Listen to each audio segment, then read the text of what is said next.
ओम नमो भगवते वासुदेवाय। स्वागत है आपका हमारे चैनल पर। आज के इस वीडियो में हम आपको सुनाएंगे वैशाख मास के महात्म के 11वें अध्याय की कथा। इसके साथ ही हमारे चैनल पर सभी प्रकार के व्रतों की पुण्यमयी एवं पावन कथाएं सुनाई जाती हैं। तो सभी व्रत कथाएं सुनने के लिए और हमसे जुड़े रहने के लिए हमारे चैनल को सब्सक्राइब करके बेल आइकन पर प्रेस कर लें और आज की कथा अच्छी लगे तो लाइक करके शेयर भी कर दें। तो चलिए अब सुनते हैं वैशाख मास के 11वें अध्याय की कथा। 11वें अध्याय की कथा के अंतर्गत इक्ष्वाकु वंश के राजा का प्रजा सहित धर्म कार्य करना और यम की हार के बारे में वर्णन किया गया है। राजा मैथिल बोले, हे महाराज, आपने जो वैशाख मास के धर्म का वर्णन किया है वह बड़ा ही सुलभ है, जिनसे विष्णु भगवान प्रसन्न होकर तत्काल अर्थ, धर्म, काम, मोक्ष प्रदान करते हैं। ऐसे वेद विहित धर्म संसार में लोगों को ज्ञात नहीं है। राजस धर्म और तामस धर्म अनेक प्रकार से विख्यात हैं, जो कठिन साध्य हैं, जिनके करने में बहुत यत्न तथा बहुत द्रव्य खर्च करना पड़ता है। कोई माघ मास की, कोई चातुर्मास की और कोई व्यातिपात धर्म की प्रशंसा करते हैं। ये क्या कारण है, सो मुझसे कहिए। श्रुतदेव जी बोले, हे राजन, वैशाख के कर्तव्य धर्म प्रख्यात क्यों नहीं है और अन्य धर्मों की संसार में ख्याति क्यों है, सो सुनो। संसार में रजोगुणी और तमोगुणी पुरुष बहुत हैं, जो पुत्र, पौत्र तथा धन संपत्ति आदि सांसारिक भोगों को दिन रात चाहने वाले होते हैं।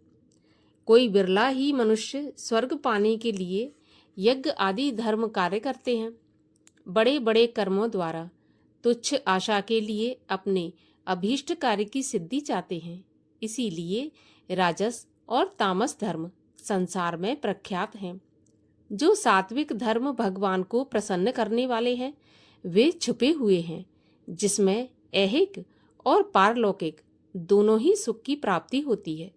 उसे भगवान की माया में घिरे हुए मूढ़ बुद्धि वाले मनुष्य नहीं जानते कि यह पृथ्वी पर गोपनीय है।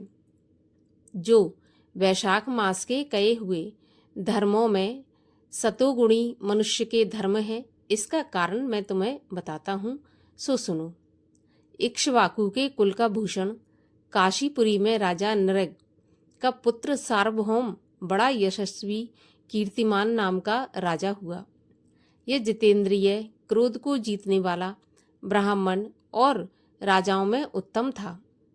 एक दिन राजा आखेट करता हुआ वशिष्ठ जी के आश्रम की ओर जा पहुंचा, तो मार्ग में महात्मा वशिष्ठ जी के शिष्यों को, जो कहीं प्याऊ लगा रहे थे, कहीं छाया मंडप बनवा रहे थे, कहीं वापी निर्मल करवा रहे थे, कहीं बैठे हुए मनुष्यों की पंखों से हवा कर रहे थे, कहीं पर सुगंधित वस्तु एवं फलों को दे रहे थे, मध्याह्न के समय छतरी दान कर रहे थे, सायंकाल के समय ठंडे पेय पदार्थ एवं तांबूल दे रहे हैं, कहीं पर नेत्रों में कपूर लगा रहे हैं।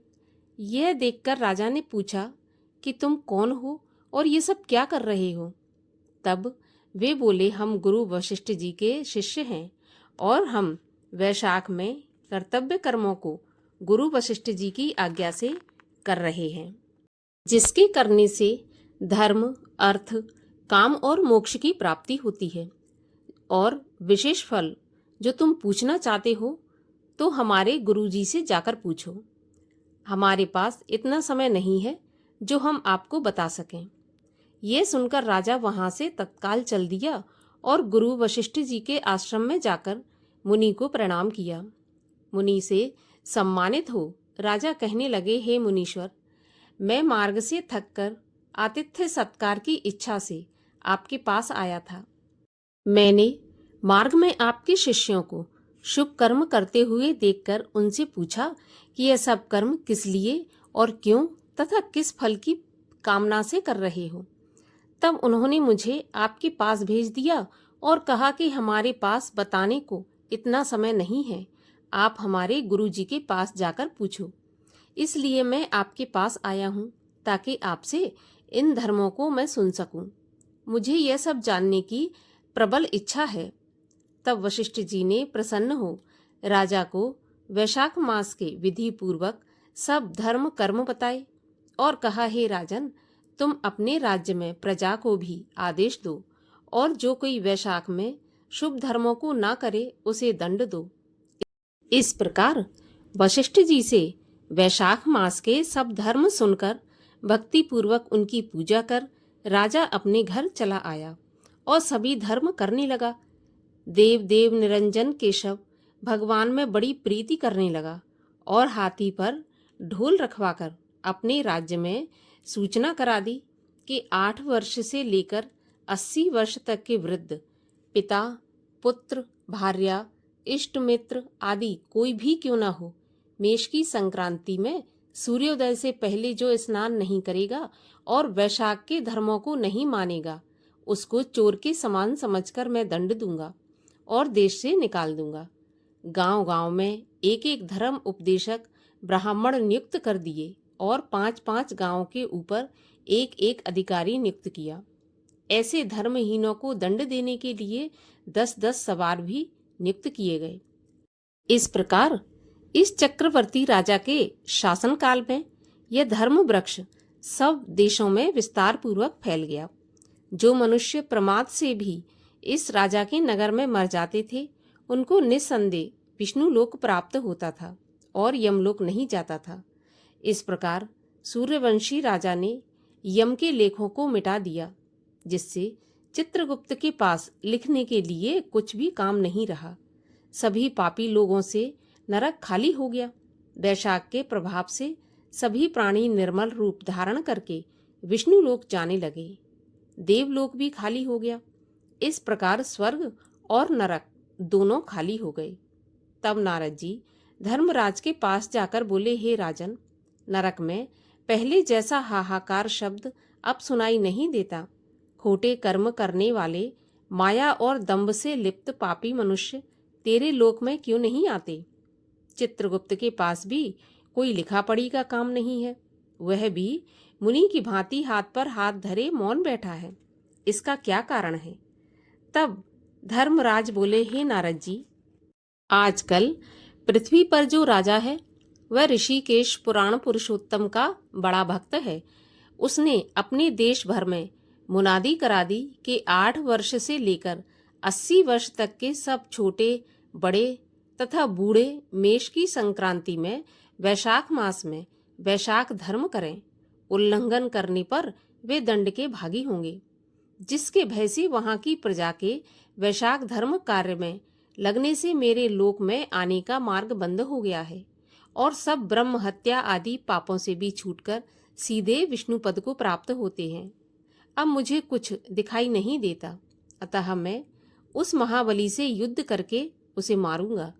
यदि वह मुझसे नहीं मरेगा तो मैं ब्रह्मा के पास जाकर उससे सब निवेदन करके स्वस्थ हो जाऊंगा।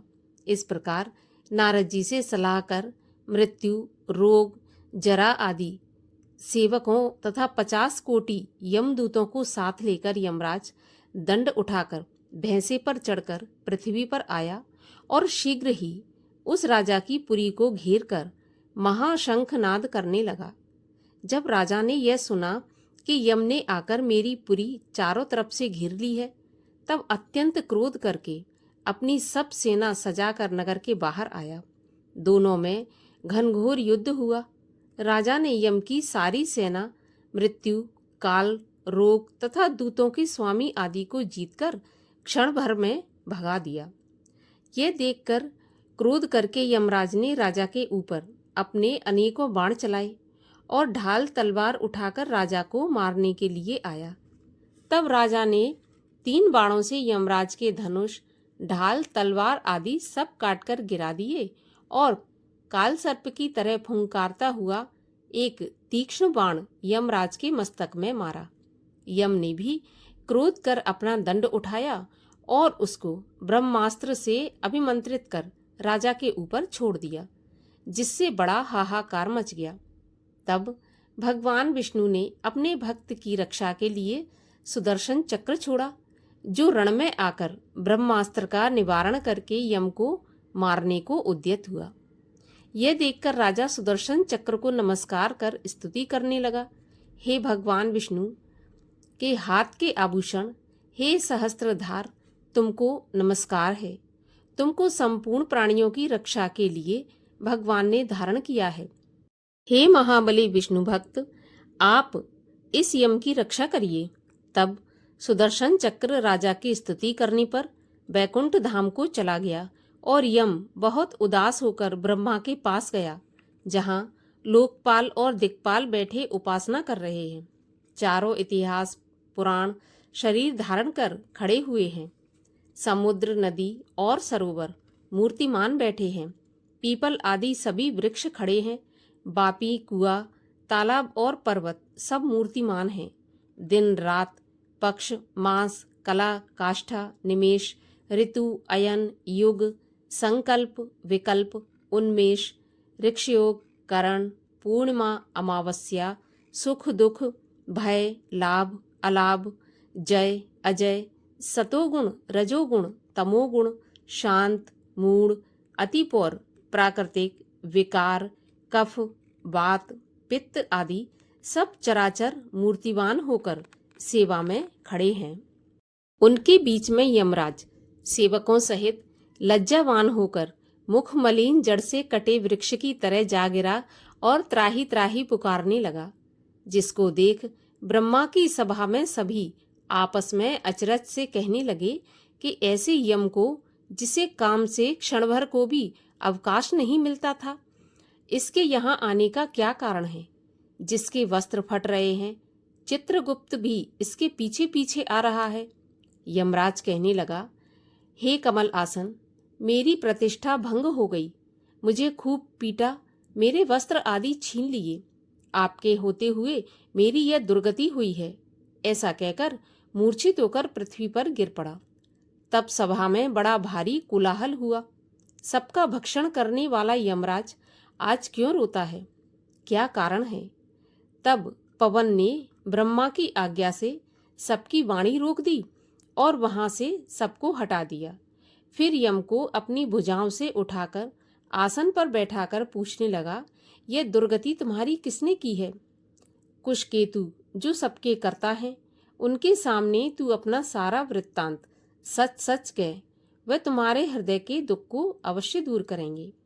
तब पवन के कहने पर यमराज कुशकेतु के पुत्र के मुख की ओर देखकर बड़े दीन स्वर और गदगद वाणी से सत्यवाद कहने लगा। अब इसके आगे की कथा हम सुनेंगे 12वें अध्याय में, अगले वीडियो में। आज की कथा अच्छी लगी हो तो एक लाइक अवश्य करके अगली कथा सुनने के लिए चैनल को सब्सक्राइब अवश्य कर लीजिएगा।